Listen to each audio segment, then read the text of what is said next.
ഇങ്ങനെ പല രീതിയിലും ഇങ്ങനെ കൂടെ കുറച്ച് നാൾ ട്രൈ ചെയ്ത് നോക്കി, എന്നാലും അതാ പറഞ്ഞേ, അങ്ങനെ ട്രൈ ചെയ്ത് നോക്കിയിട്ടും ഏതൊരു മൊമെന്റിലായിരിക്കും അല്ലെങ്കിൽ ഏതൊരു സമയമായിരിക്കും okay I should get out of this, ഈ ലൂപ്പിൽ നിന്ന് എനിക്ക് പുറത്തേക്ക് പോയേ പറ്റൂ, ഇനി എനിക്ക് ഇത് ടോളറേറ്റ് ചെയ്യാൻ പറ്റില്ല, ഇറങ്ങേണ്ടി വന്നു. ബിക്കോസ് അന്ന് എന്റെ ജീവൻ നഷ്ടപ്പെടും എന്നായപ്പോഴത്തേക്ക് ഞാൻ പോലീസിനെ വിളിച്ചു. പോലീസ് ഫോൺ എടുത്തില്ല. അല്ല, ആദ്യം എന്റെ ബ്രദറിനെ വിളിച്ചു. 1:30 2 3 മണിക്കെങ്ങാണ്ടോ വിളിച്ചു, ഫോൺ എടുത്തില്ല. അണ്ണാച്ചി ഫോണ് എടുത്ത ആ സമയത്താണ് വരുന്നത്. You know he was an alcoholic abusive person. So ആ സമയത്ത് ആണ് വരുന്നത്. അപ്പം അന്ന് ഇതുപോലെ ഭയങ്കര ഉപദ്രവം ആയി. ഞാൻ പറഞ്ഞ എപ്പോഴും പറയുന്നത് എന്റെ സേഫ് പ്ലേസ് എന്ന് പറയുന്നത് ബാത്റൂമാണ്. അവിടെയാണ് എൻ്റെ ഒരു സേഫ് പ്ലേസ് ആയിരുന്നത്, ആ ഒരു പെന്റ് ഹൗസിൽ. അപ്പം അങ്ങനെ ഞാൻ വിളിച്ചപ്പോഴത്തേക്ക് അണ്ണാച്ചി ഫോൺ എടുത്തില്ല. I had to call the police. അങ്ങനെയാണ് അതിൽ ഞാൻ പുറത്ത്. പിന്നെ ആ സമയത്താണ് ഞാൻ ഗീതാമേനെ പരിചയപ്പെടുന്നതും. അതൊരു നിർഭയയുടെ ടോക്കിന്, അവിടെ ലീഡർഷിപ്പിനൊരു മോട്ടിവേഷൻ ടോക്കിന് ഞാൻ പോയിട്ടുണ്ടായിരുന്നു.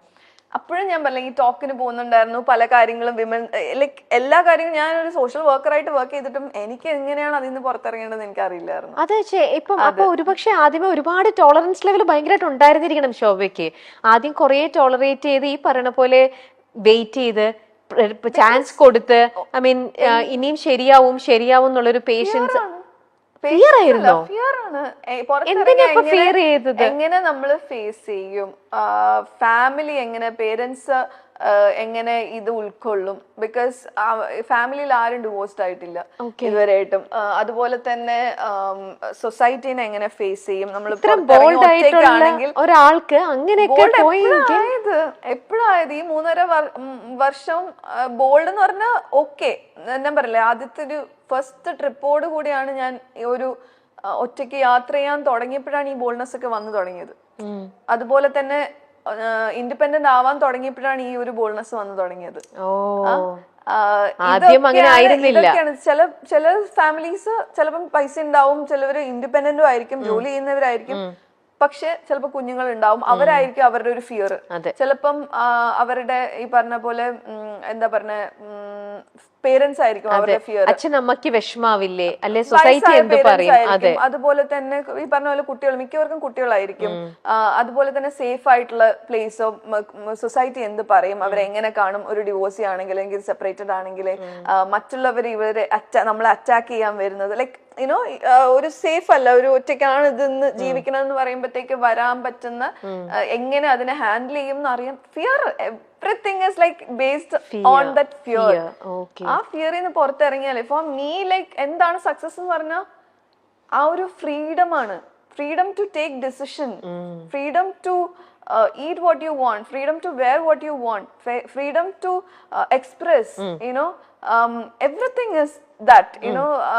ഓരോ ദിവസം എനിക്ക് തോന്നുന്നു I always say this, you know, count your blessings, because കുഞ്ഞു കാര്യങ്ങൾ daily every day is a challenge for us.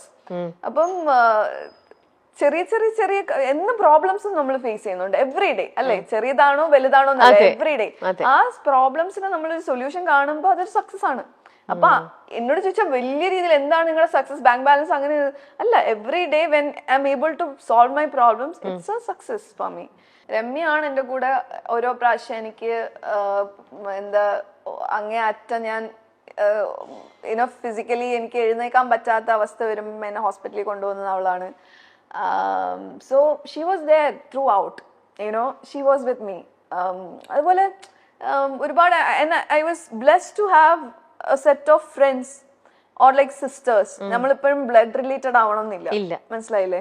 ഞാൻ മിക്കതും ഞാൻ ഫാമിലിയോട് പറയാതെ ഇരിക്കുവായിരുന്നു, അവർക്ക് വിഷമാവണ്ടല്ലോ. ബിക്കോസ് വയസ്സായ പേരൻസ് ആണ്. ബിഗ് ബോസിൽ വന്നിട്ടുണ്ട്. ഇത്രയും you know I am lucky and proud and like you know എനിക്ക് ഇങ്ങനെ ഒരു അച്ഛനും അമ്മയും കിട്ടിയത്. അപ്പം ഏറ്റവും ഇളയതാണ് ഞാൻ, 13 years ഗ്യാപ്പാണ്. അപ്പം ഞാൻ എപ്പോഴും ഒരു പ്രോബ്ലം ചൈൽഡ് ആയിരുന്നു കുഞ്ഞിലെ മുതലേ. ലൈക്ക് ഞാൻ ഒരു സ്വപ്നജീവി, മനസ്സിലായി, എന്റെ കാര്യങ്ങൾ എന്റെ ഇഷ്ടത്തിന്. അപ്പം ചേട്ടനും ചേച്ചിയും ഒക്കെ അവരുടെ എല്ലാവരും സെറ്റിൽഡ് ആയി, എല്ലാം happy family and like you know with kids and all. അപ്പം എപ്പോഴും എൻ്റെ ഉള്ളിലുണ്ട് എനിക്ക് ആ ഒരു അമ്മയ്ക്ക് അച്ഛന് ആ സന്തോഷം എനിക്ക് കൊടുക്കാൻ പറ്റിയിട്ടില്ല ഒരു കുട്ടീനെ. ലൈക്ക് മനസ്സിലായില്ല, അവർക്ക് ഒത്തിരി ഭയങ്കര സ്വപ്നം കണ്ടാണ് എൻ്റെ ഒരു കല്യാണം നടത്തിയത്. ഭയങ്കര ബിഗ് ഫാറ്റ് വെഡിങ് ആയിരുന്നു. അപ്പൊ അങ്ങനെയൊക്കെ ചെയ്തിട്ട് എനിക്ക് അപ്പൊ എന്റെ ഉള്ളിൽ എപ്പോഴും ഉണ്ട് ദറ്റ് അവരാഗ്രഹിച്ച ഒരു യുനോ ഒരു ഭാര്യയായിട്ടോ അല്ലെങ്കിൽ ഒരു അമ്മയായിട്ടോ എനിക്കൊന്നും ആവാൻ പറ്റിയില്ല എന്ന് പറഞ്ഞാൽ എനിക്ക് ഉള്ളിൽ എപ്പോഴും അതൊരു കുത്തുന്ന കാര്യം തന്നെയാണ്. ബട്ട് ദാറ്റ് ഇസ് ഓക്കെ, എല്ലാവർക്കും എല്ലാം പറഞ്ഞിട്ടില്ല. But I know what will happen to my life because എൻ്റെ ഓരോരോ കാര്യങ്ങൾ എനിക്ക് പിന്നെ I go with the flow. ഞാൻ ഈ പറഞ്ഞ പോലെ വാട്ടർ ആണ്, ഫയർ ആണ്, എയർ ആണ്, എല്ലാം എൻ്റെ ഉള്ളിലുണ്ട്. ഓരോരോ സിറ്റുവേഷൻ വരുമ്പം അതാണ് ഞാൻ. അപ്പം യാ